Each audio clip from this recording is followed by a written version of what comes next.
Buenas tardes, profesor Adolfo. En esta oportunidad vamos a hablar sobre la confesión y las posiciones juradas como el testimonio.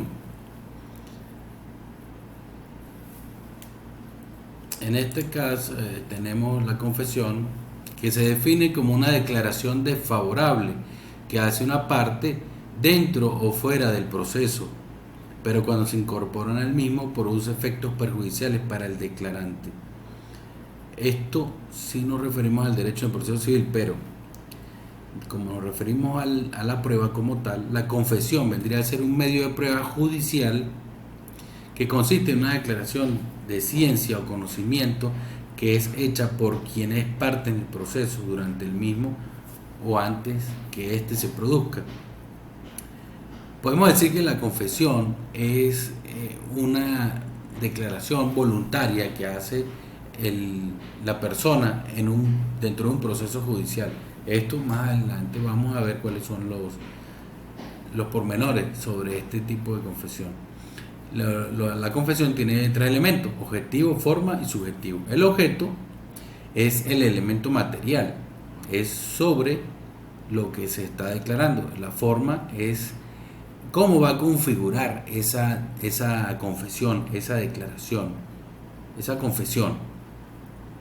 El subjetivo es la persona que hace la declaración. Clases de confesión. Tenemos confesión espontánea, provocada, expresa, ficta, judicial, extrajudicial. La espontánea es cuando se hace de una manera libre, sin ningún tipo de coacción. Es aquella que es como una iniciativa que tiene la persona, el confesante. La provocada es cuando dentro del interrogatorio, puede ser, esto se llama más que todo en las repreguntas, la persona obtiene o da una confesión que va en la diatriba de la repregunta, en el conversatorio. Eso viene más que todo, se da por la agilidad que tenga el que pregunta. La expresa, cuando la parte declara libremente y específicamente sobre el asunto y no deja pie a dudas. Está claro. La ficta, cuando se declara confeso, esto es cuando no comparece, cuando se llama a declarar y no comparece, esta declaración se declara ficta, ya que no acudió a la judicial. Es cuando se produce dentro del proceso, y la extrajudicial es aquella que se hace fuera del juicio, pero produce el mismo efecto. La base legal de la confesión debe ser una declaración de parte con capacidad jurídica para ello. Debe tener por objeto hechos. Los hechos sobre los cuales versa la confesión deben ser valorables. La parte contraria debe versar sobre hechos personales del confesante, sobre su conocimiento de hechos ajenos, y debe tener una significación probatoria. Claro está. Requisitos de validez de la confesión. Debe la plena capacidad del confesante, salvo excepción consagrada en la ley, libre voluntad del confesante o ausencia de coacción, el cumplimiento de las formalidades procesales de tiempo, lugar y modo. Puede ocurrir en cualquier momento del proceso, por escrito u oralmente, que no exista causal de nulidad que vicie la confesión. ¿Qué quiere decir esto? Los requisitos de validez de la confesión para que esté firme una confesión. La confesión se debe realizar, como se explicó anteriormente, de forma voluntaria, o que se dé dentro del interrogatorio, que sea provocada por el preguntante, por el cuestionante, perdón. Ahora, la persona no puede ir bajo ningún tipo de coacción, amenaza, no, porque si no sería inválida la confesión, estaría, como ya dije, coaccionada y pierde todo efecto jurídico. Debe estar dentro de las normativas previstas en la ley, debe tener el tiempo, espacio y lugar preciso, y debe cumplir con el resto de preceptos establecidos en el Código de Procedimiento Civil.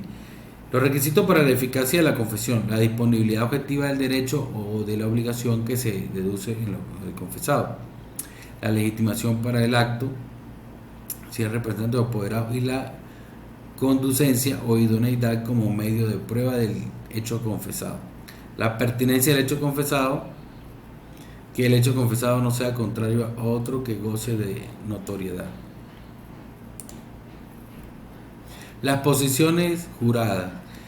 Este es un medio probatorio que consiste en el reconocimiento de un hecho que hace el interesado de un acto propio en mencionado asunto jurídico que en alguna manera resulta desfavorable al confesante.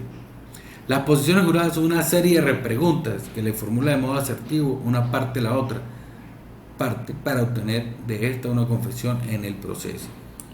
Las posiciones juradas se hacen más que todo, bueno, todas las confesiones, pero las posiciones juradas son muy certeras, son bajo pleno juramento y son un número de preguntas que se pueden extender hasta 10 más.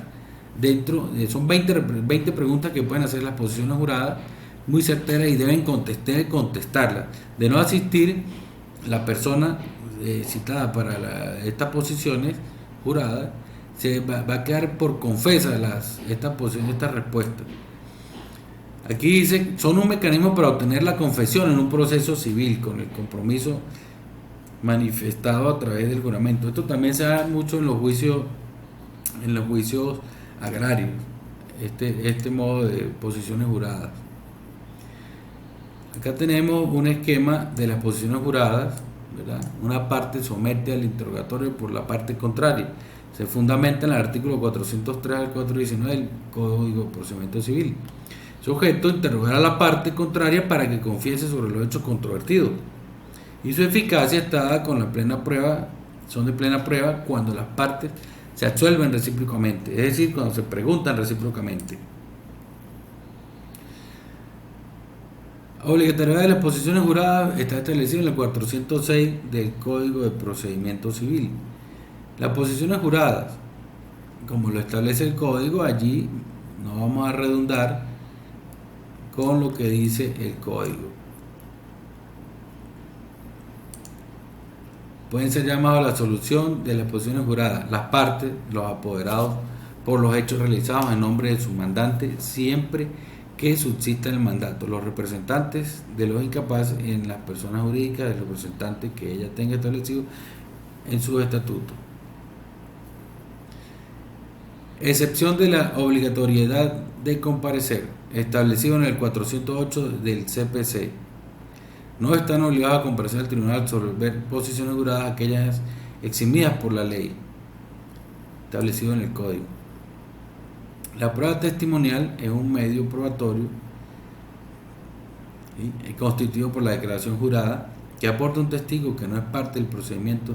El testigo expone, a petición de uno de los litigante, sobre los hechos que ha presenciado o oído y que son materia de la controversia.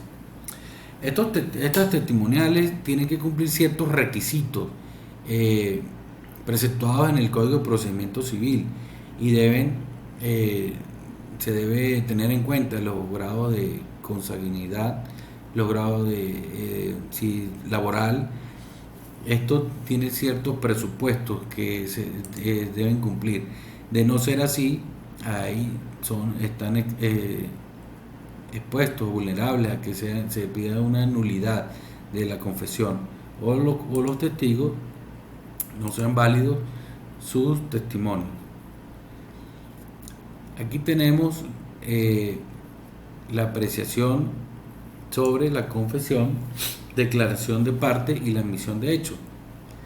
En la confesión es un acto de prueba, la declaración de parte es un interrogatorio que solamente hace el juez, y la admisión de hecho es una alegación de una declaración de voluntad petitoria.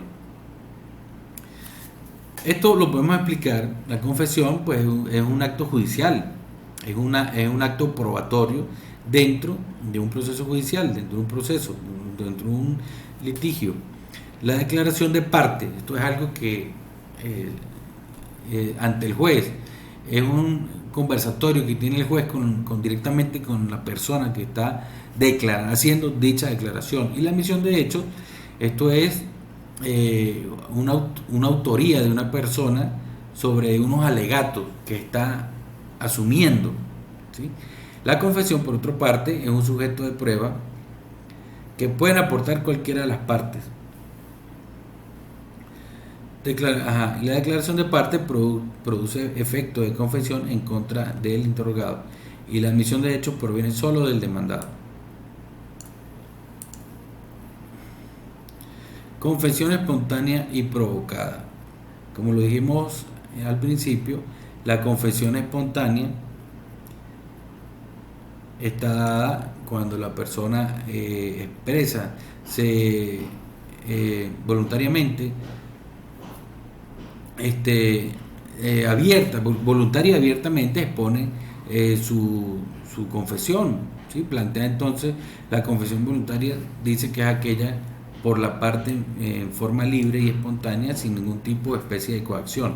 La provocada se da dentro del mismo interrogatorio y la confesión provocada decimos que es la que se hace en respuesta a un interrogatorio de la otra parte. Es decir, esto se da más que todo en provocación, como lo dice, del mismo interrogatorio y, como lo expresé anteriormente, por la misma agilidad de las repreguntas del abogado.